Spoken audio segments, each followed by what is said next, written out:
అందరికీ నమస్తే అండి. ఈరోజైతే పచ్చిరొయ్యలతో పచ్చడి చేసుకున్నామండి. అలాగే మన ఛానల్ ఎవరైనా ఫస్ట్ టైం చూసినట్లయితే సబ్స్క్రైబ్ చేయండి, లైక్ చేయండి. రెసిపీ అయితే మీకు తయారు చేసే విధానం చూపిస్తాను.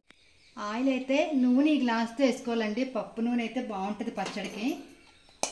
పచ్చిరొయ్యలు పచ్చడి అన్నాను కదా, ఆల్రెడీ ఉడికించి పెట్టుకున్నానండి. పసుపు ఉప్పు వేసి ఉడికించిన రొయ్యలు ఇలా ఫ్రై చేసుకోవాలి. ముందు గోల్డెన్ కలర్లో వచ్చేంత వరకు వేయించుకోవాలి రొయ్యలు.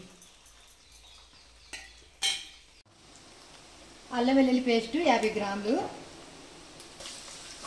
రొయ్యలు అయితే ఏగిపోయినాయండి. అల్లం వెల్లుల్లి పేస్ట్ కూడా వేసేసుకుంటే ఒకసారి అది కూడా పచ్చి వాసన పోయేంత వరకు వేపుకోవాలి.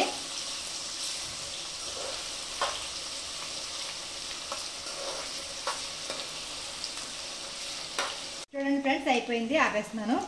చల్లారిన తర్వాత అప్పుడు అన్నీ కలపాలి. మనం చల్లారాలి కొద్దిగా. అల్లం వెల్లుల్లి పేస్ట్ అన్నిట్లో చక్కగా వేగిపోయింది. ఇలా ఈ కలర్ రావాలన్నమాట. స్టవ్ కట్టేసాను.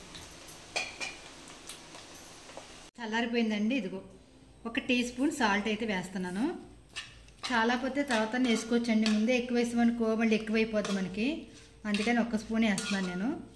కారం మాత్రం మనకి ఈ కప్పు అందుబాటులో ఉంటే కొలతకి చాలా బాగుంటుందండి. ప్రతిదీ కొలతగా వేసుకోవచ్చు. ఈ కప్పుతో కప్పు కారం.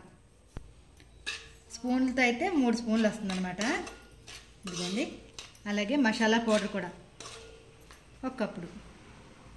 మనకి పచ్చళ్ళలో గ్రేవీ అనేది రావాలి కాబట్టి 1 స్పూన్ 1 కప్పుడు అయితే వేస్తున్నాను. మసాలా కారము అన్నీ కూడా. సాల్ట్ మాత్రం 1 స్పూన్ వేసానండి. తర్వాత మనం చూసుకోవచ్చు. నిమ్మరసం కొంచెం చల్లారిన తర్వాత వేయాలి. గోరువెచ్చకుండా ఇలా కలిపాను అన్నమాట. ఇప్పుడు ఇది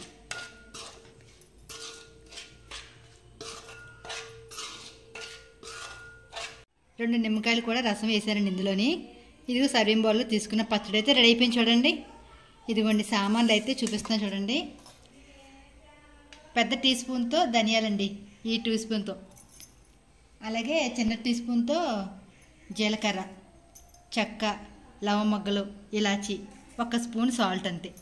ఇదిగోండి పచ్చడి అయితే మనకి ఇలా వచ్చింది. చూడండి ఫ్రెండ్స్.